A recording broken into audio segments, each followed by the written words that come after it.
Hi, I'm Chris Brown, Title Officer and CEO for Closepoint USA. In today's Closepoint Cafe segment, I have here with us today the two owners of Orange Key Realty, Mike and Ofir. These two individuals are not just owners of a real estate office, but they're incredibly diverse in how they approach real estate in their investments for immediate return and also very long-term returns. So I'm very happy that both of you were able to make it here today and be with us to talk about your agency, talk about your professional outlook on what's happening in real estate today, and how you guys are standing up against all the big box, real estate companies that are around you. But first, let's start from the beginning. How did you guys get together? How did you guys meet, and how did you get to this point? You want me to start? Go for it. All right.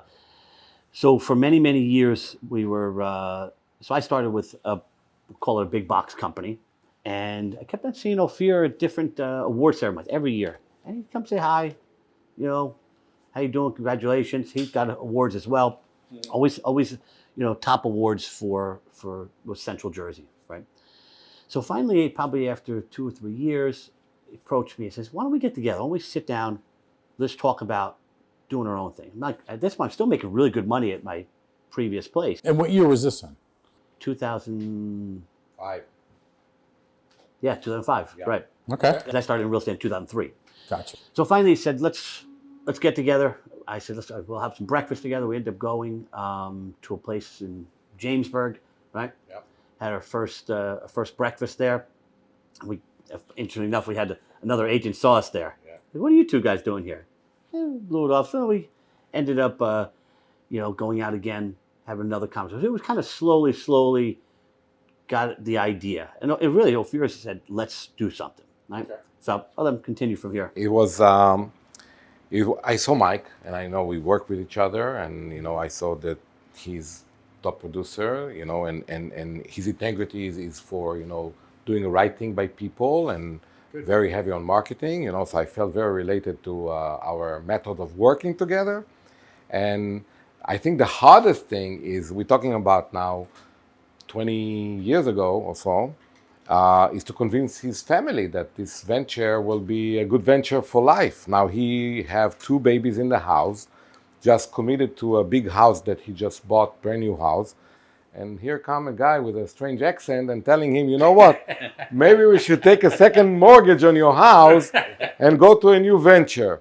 It was very scary then, but I had to sit with the family, and the family trusted the idea and trusted us. And 20 years later, we did very well, I would say. So Orange Key was established in 2005 already. Yeah. Before Mike came on board. Yeah. You were Orange Key. No. No. No. We established together. So we established. So we can go a little further into that part of the conversation. So after we decided to do this, exactly what Ofir says, I took a second mortgage, basically cashed out my house. Wow. We bought, we put quite a bit of money up to buy our building, and that was the beginning of it. So then, the first year before we opened, we started talking, come up with the ideas, the concept, what our vision was. And then we officially opened up in 07. Gotcha. 07. So it was January of 07, the doors were open. It was a year of behind the scenes work, Yeah. and a year of just talking. So you open up in 2007, you open up Orange Key Realty in Monmouth Junction, the location you're at now. Yeah. And you've built it to how many agents? What was the peak of number of agents that you built it to? We build it into the size that we feel it's very competitive with the big box companies, as you said, in the size. So we are about 50 agents. That's impressive. Yeah. In one hand, we still wanted to be hands-on and giving all the services and help the agents from the morning to the night. So we build it to the size that we feel it's big enough, it's impressive, and as you said, with the size-wise, as well as hands-on and a special help to every one of the agents that they need. And that's what I guess sets you apart from much bigger offices, I guess, where you guys are personally hands-on with every one of your agents, and you're training them, you're bringing them along, you're showing them how to do it the Orange Key way. Yeah. tell me what the Orange Key Way is. So tell us out there, what is your focus of the Orange Key Way? Did we figure that out yet? I think after 20 years, we can say very much on our personalities. It's what's make it. So I'll start, I think, with the number one special ingredient. Go ahead. Into what That's we what do. we're here for. We want the special ingredients. It's care and dedication. We never put anything aside. We never put anything to sleep. We never go to sleep until it's resolved. Everything that we do is with a lot of care. Right. We don't take on ourselves anything if it's not 100% committed on our end with a care. We talk with each other from 6 o'clock in the morning till 12 o'clock, 1 o'clock at night. It doesn't matter when, why, how, with taking every subject that we have to resolve and move forward and to make it better. Nice. So our agents getting that kind of a respect and this kind of a generosity in time, you would say, but this is how we take it to ourselves. So 2007, you open up, you built it up, then we get into the financial meltdown. 2009, 2010. So you've seen that episode. Oh, sure. And you're an independent. You took out a mortgage on your house, a second, tapped out your equity, and you're seeing... It's all gone. It's all gone. You're seeing what's happening in 2009. Because I know when I went through as a title company, 264 files dropped down to 75. Yeah. Pretty much overnight. Yeah. How did you guys deal with that? You know, interesting enough, I don't remember us being as concerned as other people we spoke to. Wow. And I tell you why. You know, when Ofir says we talk all day long, he's not kidding. Like the first phone call of the day, in most cases, and the last phone call of the day. And we don't leave anything at the end of the day unfinished. So, and we have a variety of things that we do, as you know. But I think that we went into it saying, you know what? Nothing will ever stop us. We both came from very, very poor backgrounds. So if we have to work a little harder, we don't mind doing it. Right. You've been in the grind. Yeah. And getting your hands we come dirty, from rolling hell. up your sleeves. We didn't care. And honestly, me too. Yeah. You know, that's I think that's why for 10 years we've gotten along really well. We have our moments. Sure. Nobody takes their ball and go home because we work through it because we understand the relationship is more important than the immediate issue that's in front of us. I'll share a good story with you. I love it. Go ahead. When you're ready. I'll tell you now. So we have a policy between or agreement between ourselves. And as you know, both of us have big egos, right? As probably you do, in a sense. You can't be successful without some type of ego. Yeah. So I call it confidence. silent arrogance. Yeah, that's right. There you go. And there's sometimes that Ofir comes to the office a little feisty and a little aggressive. And the policy is, if you come across rough to somebody, the other person says, clean the toilet bowl. Right. No question asked. It's a true story, and it's happened for me maybe once, probably 8 or 9 times for Ofir. It's the opposite, you know that. You literally stop what you're doing, you close your mouth, you go clean the toilet bowl, you come back, you give a hug. All right, let's regroup. Let's move forward. Let's move forward. And figure it out. Because we're not always going to agree. You know, and that's and we've done that, and truly we've done that since day one. Wow. That's a great policy for any partnership because it's never going to be fair, like on a day-to-day basis. No, one person's going to feel. There's days that I know Ofir's work, he's killing himself, and there's nothing I can do because he has his own projects. Sure. And there's days that I'm killing myself, so he's going to come back. You know, one day he's like, I'm done. My brain can't take it anymore, and vice versa. So when we see that, we kind of like, hey, can I help in any way? You know, we'll get through it. It's just almost like a little tap on the bottom. Let's keep on going. You know, tomorrow's gonna be your day. I think that what Mike said over here is I think is the basis of a partnership relationship which brings to a successful business ventures. We do not have failure as an option in our books. Anyway, there is no failure as an option. So you're talking about the meltdown of 2008 and 9. The opposite, not that we're not going to take it as an option. We move strong and fast into more investments in this business. When everybody is, oh my God, they're crying, we wake up in the morning to say what we can do better. What can we make to make this business better? So we put a lot of thinking. who's going to be our buyers at that time, and we went into the solid jobs and we chased them, the nurses, the doctors, the police officers, the firemen, people who the security in the job is there and they still need the housing. So we grow at that time. Then we said, with this kind of a meltdown in real estate, the opportunities of buying properties is unbelievable, and you need to jump on those opportunities where everybody or the herd is running away from it.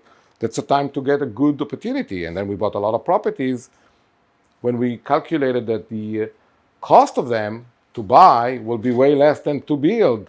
Right. So why not buying? And then we bought a lot of properties then. But when it comes to our hardcore, I think Mike nailed it. We care to each other like brothers and more, because our success is built on each other ability to care for the other as much as he cares for himself. It's very easy to let your ego grow and become, selfish, and it's very natural to everybody. But this is the right thing for me on the overall? So to give is way more to get than to give in this point. So when I see a smile on his face, it's my smile. It's good for me. So that kind of a relationship that we created and build, I think it's a base and the foundation of this success. Which is very special because it doesn't last this long. Yeah. Our partnership is very unique. 17 years you guys have been together. Almost 20. Almost 20 though. Oh, that's right. I'm going from the Orange Key start time period. Yeah. Almost 20. In the beginning, it was a lot of building. A lot of marriages don't last that long. That's true. You're talking about a lot of you're talking about every day, all day, and even when traveling, even if he's away or I'm away, we still talk 10, 15 times a day. Right. I don't think a marriage couple having a lunch every day. We have a lunch every day for the last 20 years. That's awesome. Almost 19. So the communication's huge. Yeah. Your success. And nobody takes their ball and goes home. No, And you never. flush the toilet when you have an issue. You clean it. And go for it. Clean it. So we get past the financial meltdown. You start picking up and buying properties, reinvesting in yourselves, basically, using data and information that you've acquired because you own Orange Key. You're seeing what pops up. You understand what's a good investment versus, you know what, I'm going to pass on this one. When did you start getting into land development? So we were being involved with other builders in acquire land for them and involved in marketing the houses for them. I used to do land development in Israel many, many years ago when I was there. And I always have a passion for leaving something behind, if I put it this way. When you're a realtor, you build a nice business of making people happy, finding them the dreams, and there is a big day of happiness, hugs and kisses, of closing, they're getting the house, and you move to the next. The relationship, of course, stay forever because this is how we are in our core, but you don't really leave anything behind you. So the passion on building was always in my guts, and I ignited Mike for that to, let's do it. Let's do something that we will do something that, you take a street in America and you name it, and you pick up the name, and you really build something that's beautiful, that people appraise and say, thank you very much for putting this attention into small details and getting me something that I enjoy every day. So this is something that it's another aspect on real estate, right, that it's not common realtor, but it's another. So the development that I know that we've closed is on Joy Lane, South Brunswick.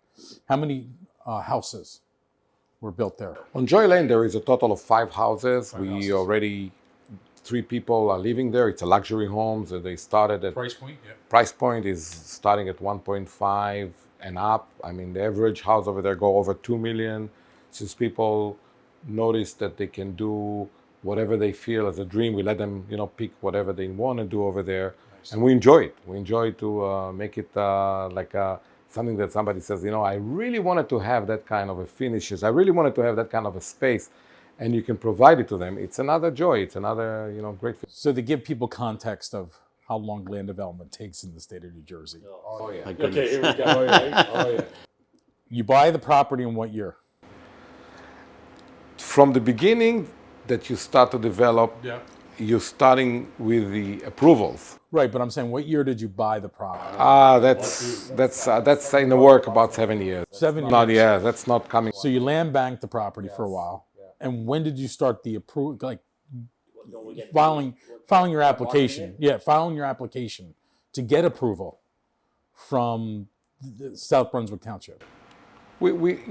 The role of getting the approvals between the township and the agencies is about 2 to 3 years. 2 to 3 years. Yeah, that's correct. And I've had that in my own experience. And I think everybody should understand that when you make a land development investment, people see the end product. They don't see all the hurdles. And not that we need to get into what those hurdles are, but the commitment it takes to get that type of approval done. You know, here you are, you have now 5 houses, you're running a real estate agency with Mike, and you guys have a multi-million-dollar development that you have to fit into your business, everyday business. And managing all our rental properties. Managing all your rent. Yeah, let's go into rental properties for a second. Because I know you do flips. You buy a property, fix it up, and you flip it. But how do you decide which one to hold and which one to flip? That's what we sometimes fight a little bit. Is that right? I hate to sell. I don't like to sell. You're a long-term guy. And Mike doesn't like to sell as well, but sometimes we need to put the things on the table and dice them. Yeah, we love the rentals. You know, so I love the rentals. Ofir loves the building part, and you can see when he talks to you about his passion for. He loves to. He's got this. I don't want to say feminine side, but he likes the decorating, and he likes to come up with the ideas. Right, maybe not feminine. But say creative. Designer, maybe. No, you know. No, but truly, it's a gift because he'd come up with some crazy. I've seen some of the tile work and the backsplashes. Yep. I'm like, where'd you come up with that? He's like, I don't know, I just thought about it. I thought it would look nice in this, huge kitchen. So, whereas on the rental side, I truly enjoy like a lot of times like doing repairs and stuff. Like things like that. And we set up a whole thing in our office where it's a whole tool barn with tools and all kinds of supplies. So although we hire people to do most of the main work, plumbing, electrical, but the little things, changing like little things or fix things for the tenants because they call all the time. It's part of what I really enjoy. So we both have our little niches when it comes to that. But the rental side of it, sure. I mean, somebody has to manage those day-to-day operation with that, and that's part of. It's a lot. Yeah. It's a lot of new contracts every year. You have to renew your contracts, and you have to determine what the increases are going to be, and then of course when you have problems, I mean, that business alone is a full-time job. No doubt. Like property management is So here you are, you made investment in rentals. You're managing your own rentals. You're your own land developer. You carry through the application through the planning board or zoning board, depending. You're marketing those properties. Oh, by the way, you own Orange Key Realtors, right, where you're involved in, selling and buying homes for your long-term clients and new clients that you've picked up because of your marketing. I'll tell you what, I can see why you speak 15 times a day with each other because it's. There's a lot to go over every day. I have to say, it sounds like a lot when you talk about it, and it's a lot. But the more you do, the more it's easy on you. Right. As long as you're taking it with like, okay, it's we need to do it. This is part of my day-to-day base of what I need to do. So it sounds from somebody from the outside world, oh my God, how you do that? I mean, we're talking about like we were selling about 100 properties a year, every year each. Right. So how you talk to everybody? Because it's easier. And then it's easier to help them as well. Oh, do you have a painter for me? Do you have a landscaper for me? Yes, of course. We have all these people that we work for, which we already screen for you to give you those numbers. A plumber. How many people from the outside of your company call you up and say, hey, Mike or Ofir, help me out here. I have a situation. Who do you got for a plumber at the last minute? Every day, a lot of. You're a big resource, not just to your own office, but for agents in the industry that know you from other companies. Yeah. Real estate agents in general, especially a good agent, is a resource.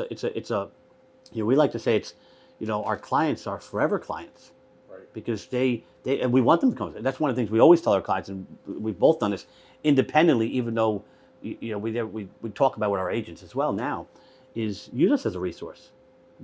We've dealt with good plumbers and bad plumbers. We've dealt with good roofers, bad roofers, and we know good pricing and bad pricing. That's awesome. That's so we've helped a lot. We've helped a lot of people. We save people a lot of money. And honestly, that's for me. In my business, I want to be a resource to my clients, to my realtors, to my attorneys, lenders, because when there's an issue or a challenge that needs to be smoothed out, I want to be that expert to say, okay, this is how we're going to deal with this issue and move forward. I think for any salesperson or any business development person, if you're not a resource and you don't have the network to resolve issues, you're not going to make it. So how much of your network do you leverage in your business to keep pushing you forward, to keep moving things down the road? A lot. I mean, you just mentioned something. You are part of our network. We work with you for 10 years and you are part of our network. Knowing that we can throw the ball in any speed and you will catch it and you will go and do whatever needs to be done with it, that's part of our power. So we work with those kind of resources that makes life easier. We take attorneys that we trust 100%, that they will do the right thing by our clients, that they will get the problem resolved if there is a problem, and if there is no problem, they would not need to make anybody scared of anything, that it's not a problem there. You, on the other hand, handle the title aspect and make sure that everything is smooth, clean, kosher, 100%. So we work with people and we're very loyal. One thing that, adds is the loyalty.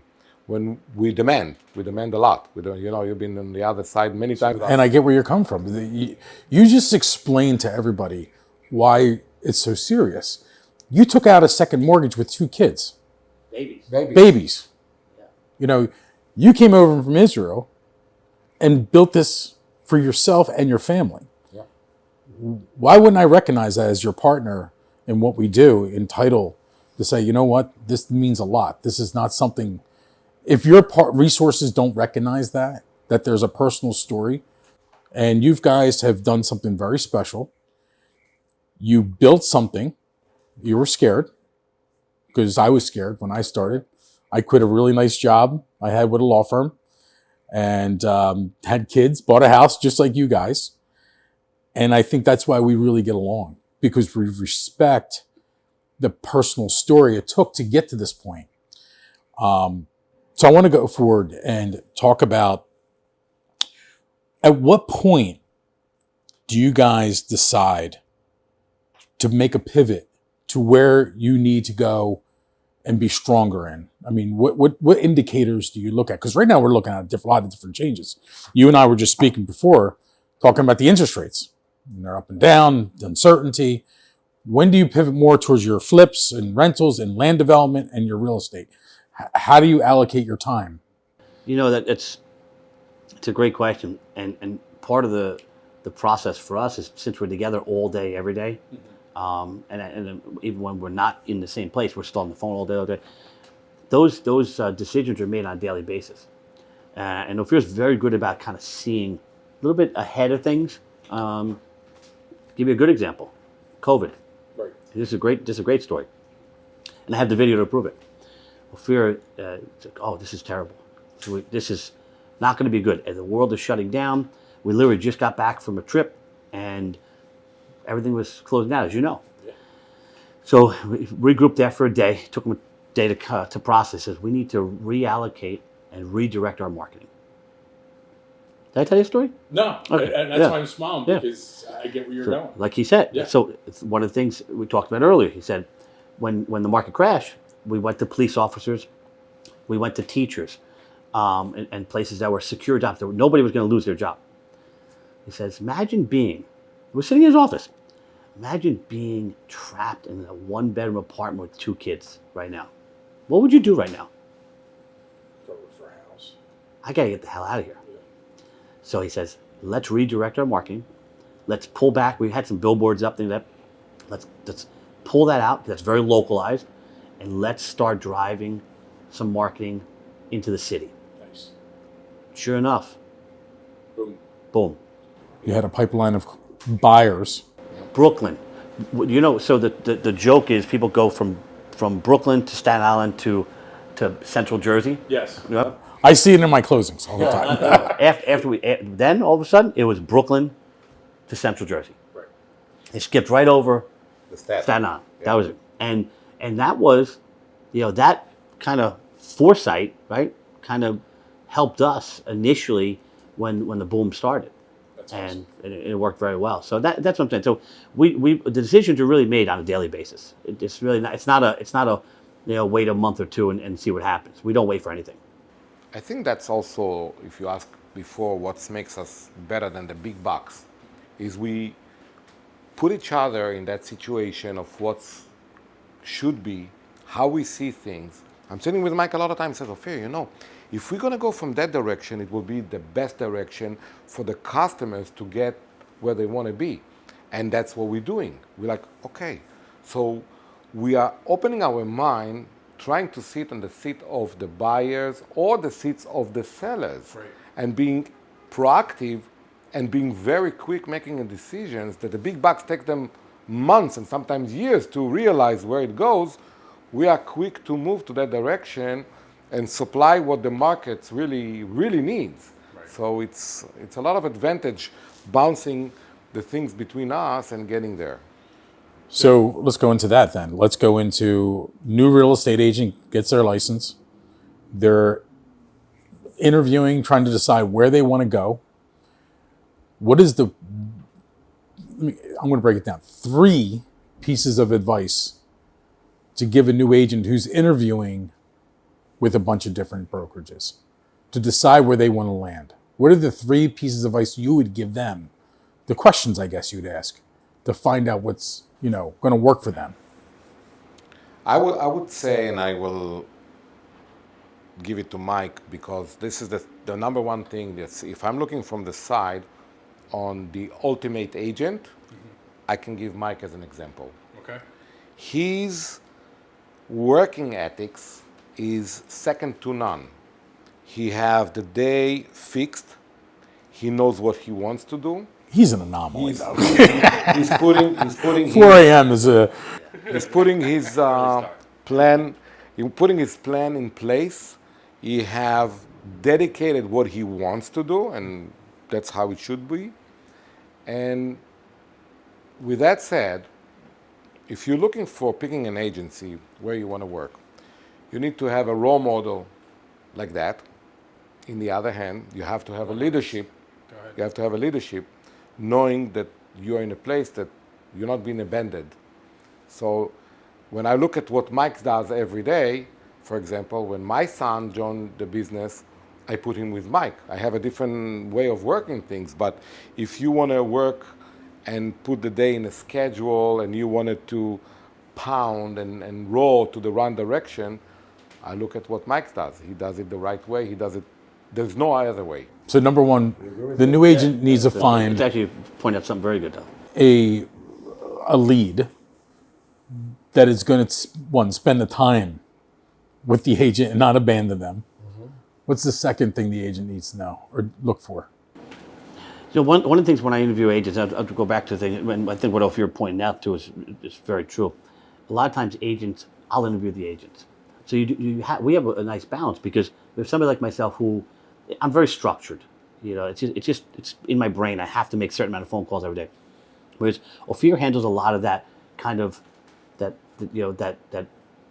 say leadership role for the agency. So when people need to talk about their splits and other things and some legal stuff, because he's the broker of record of our agency, he's the one that says, all right, I'll take care of this for you. I'll make sure the letters are written correctly. I'll make sure that we reach out to Chris's staff and make sure that's taken care of. And that's usually you get phone calls from Ofir on that stuff, more so than me. Yep.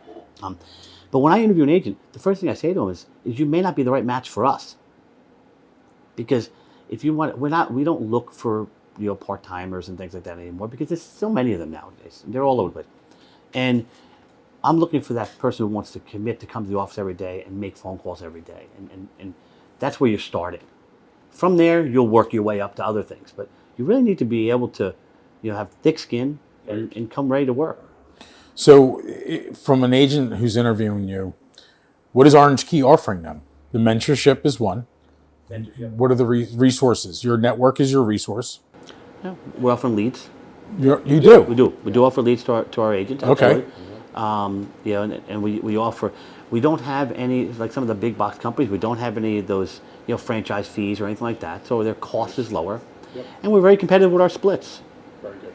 You know, that's you know, we pride ourselves in being competitive, but also giving the resources and the back office, you know, protection per se, or Sure. you know, staff that they need to process their deals and check their deals and answer the questions. So how many in-office assistants do you guys have? Administrators?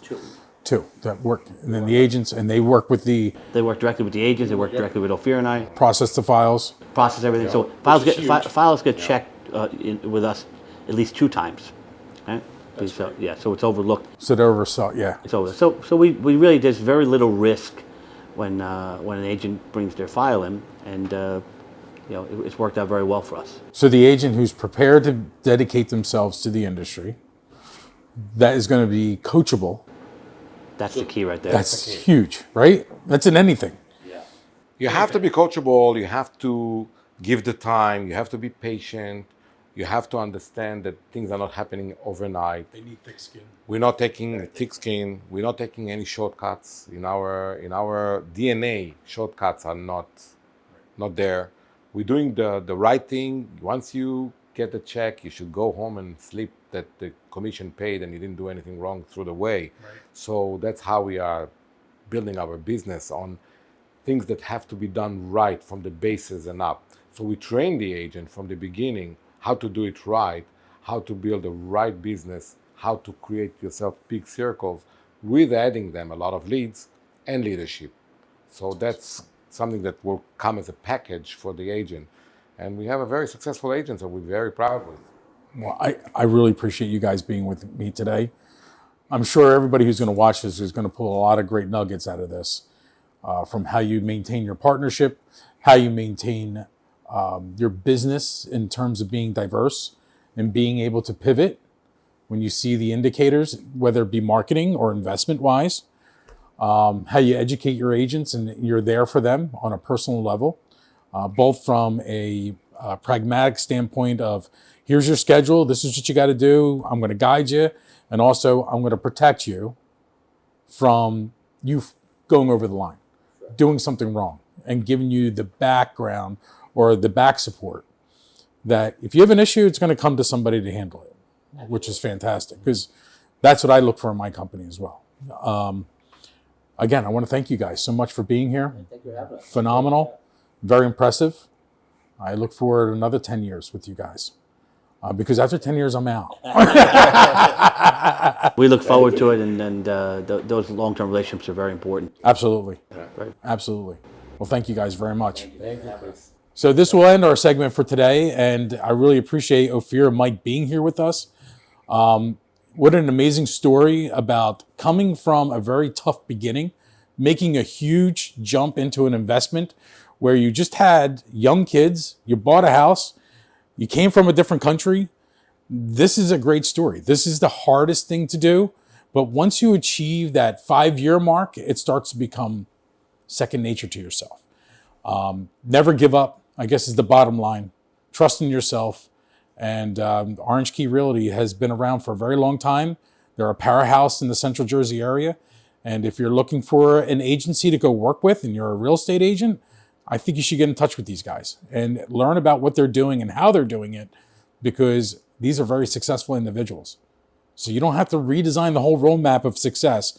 You have these two that will be personally involved in what you're doing to make yourself a better agent and to get into the game and beat the game. So thank you everybody for watching and have a great day.